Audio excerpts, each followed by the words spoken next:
회사에서 되게 일을 즐겁게 하는 사람이 있을까요? 없을까요? 이 자체가 즐거워서 하는 사람들이거든요. 이런 분들은 조직이나 일터에서 어떤 특성들이 있을까요? 일하기 싫다, 집 가고 싶다, 매일 하신다고요? 정상입니다. 오늘은 일에 대한 동기에 대해서 주제를 가지고 같이 이야기 한번 나눠볼 텐데요. 혹시 일하면서 그런 생각 해본 적 있으십니까? 일하기 싫다, 집 가고 싶다. 방금 내가 비정상이구나 생각을 잠시 했고요. 그런 생각이 들었었죠. 들었고 그리고 뭐 지금도 들기도 하는데, 제가 왜 비정상이다라고 얘기 드렸냐면은 지금 이제 그 생각이 나면은 생각을 좀 계속 전환을 할 수 있는 뭐 기술 또는 이제 노력을 하고 있다라고 말씀드리고 싶습니다. 의도적으로 계속 관리하고 노력을 하신다는 거죠? 네, 해야죠 뭐. 오늘은 특별히 실제 사연을 기반으로 우리가 실제적인 방법도 알려드리고 같이 풀어보면 어떨까 싶은데요. 제가 바로 사연 한 장 읽어드리도록 하겠습니다. 먼저 첫 번째 사연입니다. 동생의 사연을 대신 이렇게 작성해 주신 것 같거든요. 읽어드릴게요. 동생이 전문직인데 솔직히 지금 하는 일이 너무 싫은데 막상 대안이 없다 보니까 그냥 일하는 거라고 이렇게 이야기해 주셨습니다. 업무 관련 공부는 거의 매일 조금씩이라도 열심히 하고 있는 것 같은데, 근데 아무래도 전문직이다 보니 영업을 해야 하는데 그게 막상 성과로 막 나타나지 않다 보니까 열정이 식어가는 게 옆에서도 보인다고 합니다. 그래서 그런 걸 바라보면서 안쓰럽게 느껴지기도 하고, 다른 직장인들도 근데 마찬가지겠지 라는 생각도 하면서 한편으로는 한 분야에 오랫도록 일하는 사람들이 너무 대단하게 느껴진다 라고 이렇게 표현해 주셨네요. 사연을 읽어보니까 정말 딱 요즘 말로 버티는 삶, 많이들 버틴다고 하잖아요. 그리고 또 어떤 분은 버티는 게 이기는 거다라는 표현도 하는데요. 다 그런 삶을 표현해 주신 게 아닌가 싶습니다. 혹시 이 사연을 보시고 어떤 느낌이 좀 드셨나요?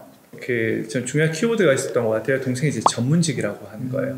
그러면 이제 전문성이라는 거는 결국에 어느 정도 이상의 시간이 항상 필요로 하는 거고요.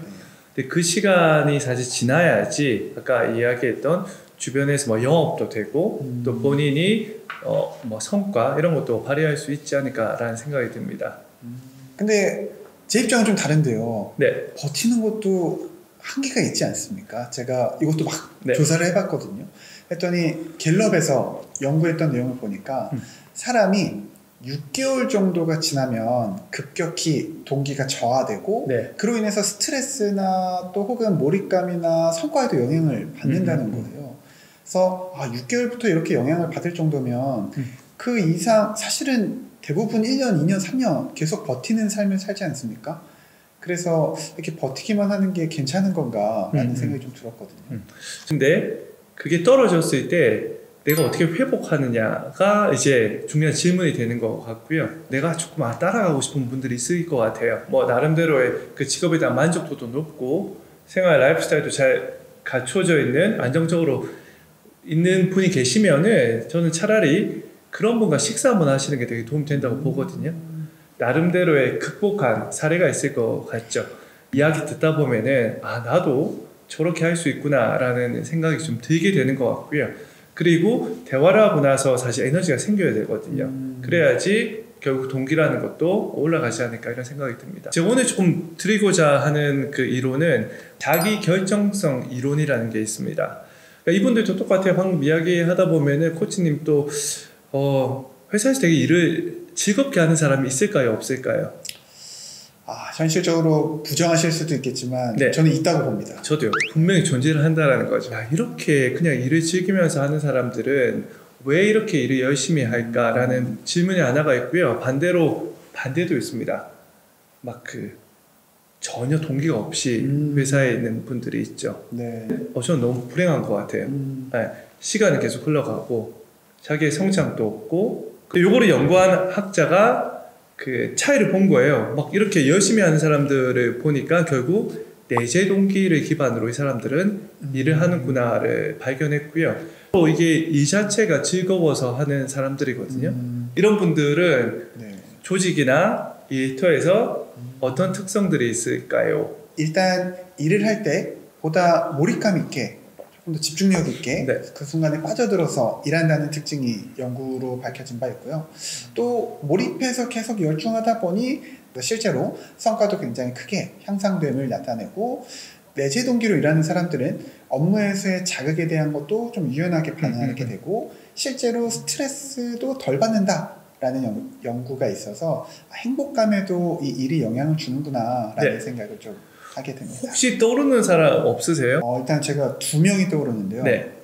한 명은 프리랜서고 네. 한 명은 직장인입니다. 네. 근데 둘 다 특징을 보면 되게 자유로워요. 자기 스타일이 분명하고 네. 자신의 방식대로 일하고자 하는 욕구가 굉장히 크다는 특징이 지금 딱 떠오르는 것 같거든요. 네. 그래서 그런 사람들 보면 참 자유롭다라는 특징이 드는 것 같은데 제가 하나씩 끊어서 이야기 네. 좀 드릴게요. 이거 더 생각나는 거 있으면 얘기해 주시면 네. 좋습니다. 그래서 벌써 이제 첫 번째 답을 말씀 주신 것 같아서요. 그래서 자기 결정성 이론을 보면은 내재 동기를 막 발휘하고 있는 사람들의 특성이 한 세 가지 있습니다. 한 가지가 이제 자율성, 주도성이 되게 높다라는 거죠. 그러니까 프리랜서가 되든 뭐 직장인이 되든 어쨌든 뭐 과업들이 떨어집니다. 또는 요청을 받기도 하잖아요. 그러면은 보통은 이거를 그냥 시키는 대로 하는 사람이 있고요. 어떤 사람은 자 시키는 거 내에서 내가 할 수 있는 방법을 고민합니다.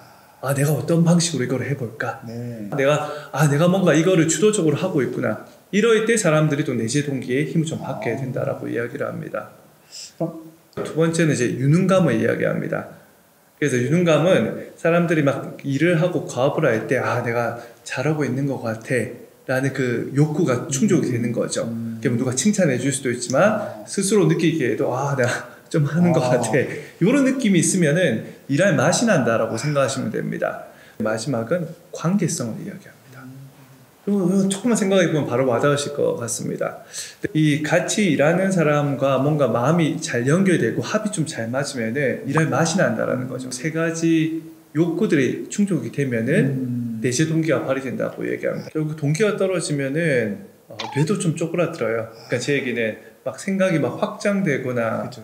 항상 그 이제 좁은 거에 갇혀져 있을 수 있기 때문에 의도적으로 스스로한테 질문을 던져봐도 좋을 것 같습니다. 내가 이 과정을 통해서 어떤 성장이 있을 수 있을까? 내가 이 과정을 통해서 또는 이 일을 통해서 누구한테 어떤 긍정적인 영향을 미칠 수 있을까? 이런 것들을 의도적으로 좀 계속 찾아보시는 것도 내재 동기에 바로 가지는 않더라도 그 중간 다리 역할은 충분히 할 수가 있기 때문에 그런 팁도 한번 말씀을 드립니다. 네. 저희 그럼 두 번째 사연으로 바로 넘어가 보도록 하겠습니다. 이번 사연은 적성이 안 맞아요 라는 사연인데요. 네. 일단 읽어드릴게요. 벌써부터 한숨을 쉬지 마시고요. 사연 적어 속상해 할 수 있습니다. 일단 한번 가보겠습니다. 난 지금 하는 일에 대해 열정이 없어. 그게 윗분들 눈에도 잘 보이나 봐. 나보고 일을 찾아서 적극적으로 하지 않고 시키는 것만 위주로 하려고 하는 것 같대. 그래서인지 담당 업무도 주도적으로 확실히 차고나간다는 인상을 못 받는다고 하더라고. 내 개인적으로는 이 직무가 나랑 잘 맞지 않기 때문에 윗선에서 바라는 만큼 할 의욕이 도저히 안 생기는 것 같아. 누군가는 지금 하는 일 잘해서 인정받고 원하는 직무로 옮겨가라고 충고도 해주는데 아니 애초에 적성이 안 맞는데 어떻게 잘해서 인정을 받는다는 게 쉽지가 않은 것 같다. 그래서 적성이 안 맞아서 힘들어하는 사람한테 그런 건 해당되지 않는 요소인 것 같아서 적성이 안 맞는 직무 가진 사람들 나 말고 있다면 어떻게 해나가고 있는지 궁금합니다 라고 이렇게 적어주셨습니다. 참 힘들 것 같습니다. 일이 적성에 안 맞는다. 네. 적성에 안 맞으면은 두십시오가 항상 이렇게 먼저 나오고요. 양쪽 다 안 좋은 것 같아요. 회사 입장이나 팀 입장에서도 또 주변 사람 입장에서도 너무 안 좋고요. 네. 그리고 본인 입장에서도 너무 안 좋기 때문에. 근데 여기 이제 제일 중요한 솔루션이 그만두라로 끝날 뻔했어요. 네네네. 그렇죠. 네. 근데 이만큼 올라와야 되고요. 네. 그만두세요. 네. 그래서 되게 중요한 질문 하나 던집니다. 그러니까 과연 본인 적성을 정확히 알고 있느냐라는 거예요. 지금 하고 있는 일에 본인 강점이나 또는 본인이 가지고 있는 기술이나 또는 지식이나 다른 관점에서 적성 빼고 이 일을 어떻게 하면 잘 할 수 있을지 한번 고민해 보시는 것도 저는 도움이 된다고 봅니다. 그래서 포커스가 얼마나 핏하냐에 집중하는 게 아니고요. 내가 그걸 어떻게 잘할 수 있을까? 이걸 잘하기 위해서 내 강점을 뭘 쓸 수 있을까? 내 기술이 뭘 쓸 수 있을까? 내가 어떤 공부를 해야 될까? 이렇게 집중해 보는 겁니다. 하다가 안 되면 어떻게 될까요? 그때 결정을 하면 되고요. 근데 하다가 딱 해보니까 어라? 이게 내 진짜 적성이었네라고 이야기할 수도 있다는 부분이에요. 코치님 어떻게 생각하십니까? 제가 만약에 그렇게 힘든 상황이라면 잘할 수 있는 방법을 생각하고 싶지도 않을 것 같은 그쵸. 느낌 딱 들거든요. 네네. 주변의 대부분의 사람이 이 적성이라는 걸 찾고자 할 때 네. 너무 단면만 보고 판단하는 경우가 많은 것 같다라는 생각은 되게 공감이 됩니다. 흔히 말하는 우리 뭐 적성 찾는다 할 때 내가 뭘 좋아하는지, 뭘 잘하는지, 뭐가 의미 있는지를 바라보잖아요. 근데 그 안에서도 정말 다양한 게 있고, 조직도 사실 조직에서의 내 직무만 있는 게 아니라 조직에서 추구하는 뭐 핵심 가치랄지, 조직의 비전이랄지, 행동 지침이랄지 다양한 게 있지 않습니까?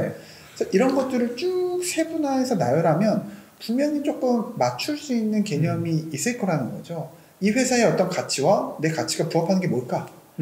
지금 내가 수행하는 업무와 내 강점과 부합하는 게 뭘까? 이런 걸 연결짓기만 해도 확실히 또 일을 대하는 태도가 변화되는 걸 조직에서 경험하게 되거든요. 그래서 일이라는 게 인생에서 가장 많은 시간을 차지하는 영역이기도 한데, 사실 보통의 사람들은 일에서 즐거움을 찾는다는 거 비현실적이라고 생각하지 않습니까? 저는 또 반대로 일에서 모든 걸 그냥 포기해버린다는 건 너무 인생에 대해 그렇죠. 비현실적인 접근을 하는 게 아닌가라는 생각이 듭니다. 그래서 정말 대부분의 99.9%의 사람들이 이 동기에 대한 성숙도가 떨어질 수밖에 없는 것 같습니다. 우리가 이런 동기에 대해서 학습하고 혹은 학습을 하지 않더라도 진지하게 내 상태를 고민해볼 수 있는 틈도 없이 일이라는 걸 시작했잖아요. 그래서 나는 왜 이러지? 라는 느낌이 드는 게 당연한 상태라고 저는 생각이 듭니다. 네, 그럼 이번 세션 너무 고생이 많으셨고요. 네. 다음 세션에 대한 소개도 간단히 한번 키워드만 주실까요? 그릿. 그릿이 무엇인지 묻고 싶지만 이 그릿에 대한 궁금증은 아는 채 다음 주에 같이 만나보면 좋을 것 같습니다. 그럼 여기서 인사드리고 마치도록 하겠습니다. 카메라 보고 인사할까요? 네. 고생하셨습니다. 다음 주에 만나요. 다음 주에 뵙겠습니다.